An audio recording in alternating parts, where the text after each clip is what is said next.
These 4 nozzles are paint guns. Yeah. So you drive in front of the crib. What would it cost to have one of these on the road? £8,000. £8,000. What would you make them for? I'm not going to indicate. It seems to slow it down. You're not telling me that the indicators affect the charge? There's something not quite right with the way it's wired. Oh, God. Richard? What? Richard, have you got a fire extinguisher? No, why? If you're watching this in the edit, make sure that doesn't go on television. I want people thinking it's a death trap. A little bit harder. The BMW will be driven by Ronnie Stiggs. Oh, I know.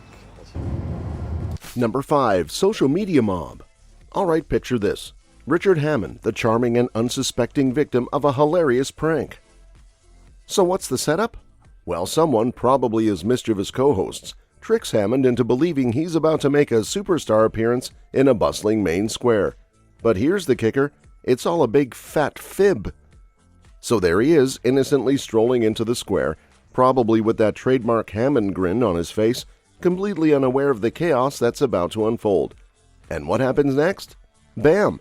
Out of nowhere, he's swarmed by a throng of enthusiastic fans. But hold your horses. These fans aren't real fans. They're just regular folks who've been roped into this epic prank. Can you imagine Hammond's bewilderment? One moment he's minding his own business, and the next, he's smack dab in the middle of what feels like a rock concert, minus the stage diving. You've got people clamoring for autographs, snapping selfies left and right, and probably shouting things like, "We love you, Hammond." Meanwhile, what are his co-conspirators up to? Oh, they've conveniently disappeared into the crowd, probably doubled over in stitches from watching the chaos unfold. You can almost hear Jeremy Clarkson and James May giggling like school kids as they watch their buddy squirm in the spotlight. And there you have it, the classic social media mob prank. Poor Hammond, always the good sport, ends up in the most unexpected situations, thanks to his cheeky pals. But hey, isn't that what makes watching the Grand Tour so darn entertaining? Number 4. Police Car Challenge. Buckle up for a ride into one of the funniest Top Gear episodes ever, the Make a Better Police Car Challenge. This gem of automotive comedy has gearheads Jeremy Clarkson, Richard Hammond, and James May armed with 1,500 pounds each to transform ordinary used cars into top-notch police cruisers. But here's the twist. Instead of going the practical route, they dive headfirst into the realm of James Bond-style gadgets and gizmos. James May, the epitome of British wit, decides to equip his Lexus LS400 with a rear-mounted paint gun. Yep, you heard that right, a paint gun. Because nothing says law enforcement like splattering a suspect's car with neon pink paint. These 4 nozzles are paint guns. Yeah. So you drive in front of the crib. A little bit harder. The BMW will be driven by Ronnie Stiggs. Oh, I know. They'll have their legs cut off. In jail, no one can hear you scream. Scary. Boadicea wheel attachments. Scary. Oh, that's uncomfortable. Right? And let's not forget Hammond, who's convinced that a self-deploying spike strip attached to his Suzuki Vitara is the ultimate crime-stopping device. Spoiler alert, it doesn't quite work out as planned, much to our amusement. But wait, there's more hilarity to come. The trio sets out to apprehend a notorious, most wanted criminal, only to discover that their target is none other than the enigmatic Stig, the show's very own test driver and resident speed demon. Talk about a plot twist worthy of Hollywood. As the episode unfolds, laughter ensues as these automotive aficionados navigate their way through absurd gadgets, failed attempts at crime fighting, and unexpected encounters with their own crew members. It's a roller coaster of laughs from start to finish, proving once again that when it comes to combining cars and comedy, Top Gear never fails to deliver the goods. So buckle up and get ready to laugh until your sides hurt. It's time to hit the road with Clarkson, Hammond, and May on their wacky police car escapade.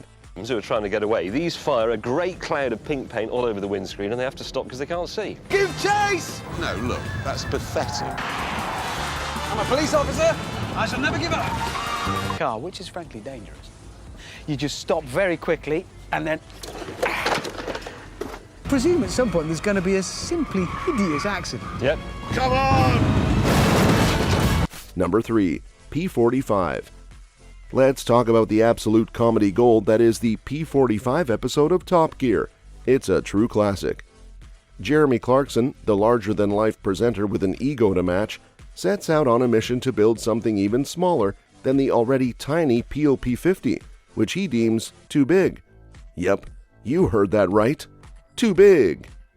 Now imagine Clarkson zipping around Britain's streets and highways in his pint-sized creation, the P45. It's like watching a daredevil on wheels, risking life and limb for the sake of comedy.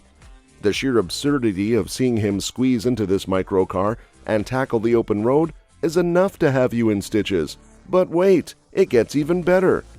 Clarkson, ever the entrepreneur, decides to take his creation to the next level by pitching it on Dragon's Den, one of those intense business reality shows. Can you imagine the looks on the faces of the investors? Lights and indicators and a number plate. It's passed all the government tests, which means you can drive it. What would it cost to have one of these on the road? £8,000. £8,000. What would you make them for? This is the way to drive the P45, I've just decided, with your face already on the windscreen.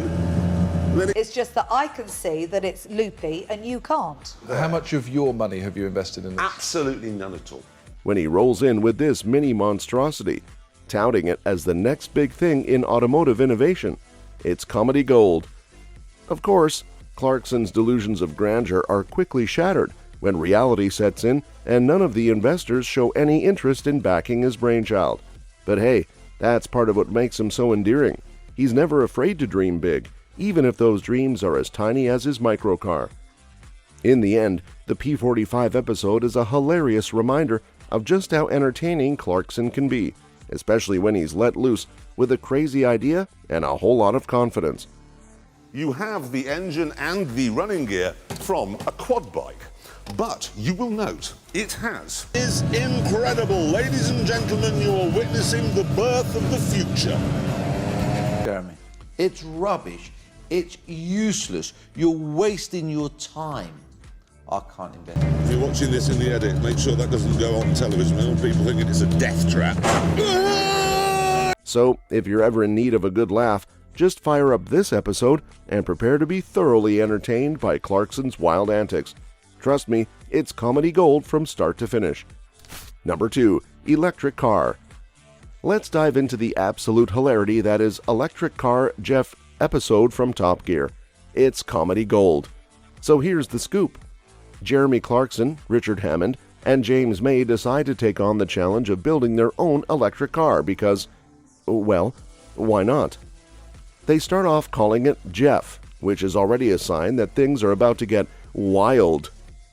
Later, they change its name to the Hammerhead Eagle Eye Thrust because, why not make it sound even more ridiculous? Now, these guys are known for their epic fails when it comes to engineering endeavors, and this time is no different.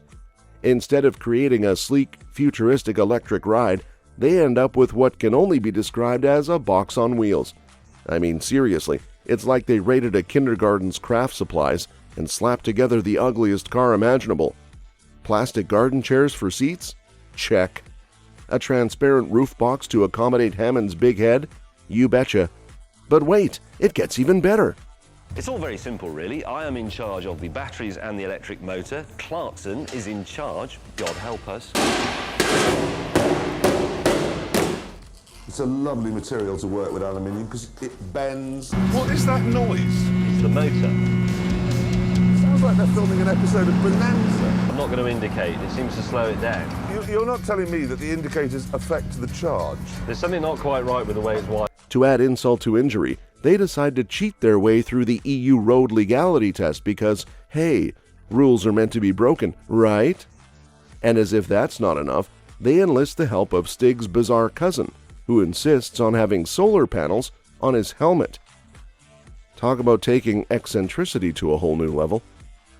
Of course, no Top Gear episode would be complete without a brutally honest review, and the Hammerhead Eagle Eye Thrust certainly doesn't escape unscathed.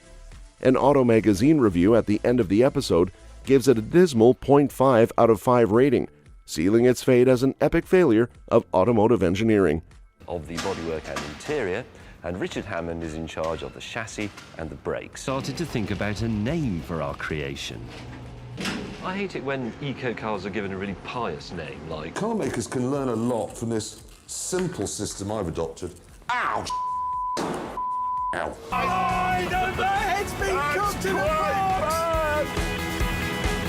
I tell you what, though, it worked. Number 1. Caravan. Let's talk about the legendary Caravan episode from Top Gear, a true masterpiece of comedic chaos that even Rowan Atkinson would tip his hat to. This episode is a roller coaster of WTF moments that'll leave you laughing till your sides hurt. First off, Clarkson, Hammond, and May embarks on a supposedly relaxing vacation in a caravan. Sounds innocent enough, right? Wrong. From the get-go, everything goes hilariously wrong. Their poor dog falls ill, cueing the chaos to come. But wait, it gets even better. Or worse, depending on your perspective. Clarkson, in a moment of culinary ambition, decides to whip up some French fries inside the caravan. What could possibly go wrong, you ask? Well, how about accidentally setting the whole dang caravan on fire? Yep, you heard that right. I have worked my fingers to the bone for that. Reward. Here it is. Wow, Star Trek. Lights. What the heck? I've watched James May destroy a campsite. I've stabbed myself 7 times. Oh, God. Richard? What? Richard, have you got a fire extinguisher? No, why? French fry frenzy turns into a fiery fiasco. But the madness doesn't stop there. Oh no, things take a turn for the absurd when Hammond and the dog get kidnapped by a female fan. Yep, you heard that correctly. Kidnapped by a fan. And as if dealing with a sick dog and a blazing caravan wasn't stressful enough, now they're embroiled in an amateurish rescue mission that's straight out of a slapstick comedy. That's all for this video, folks, and we'll see you next time.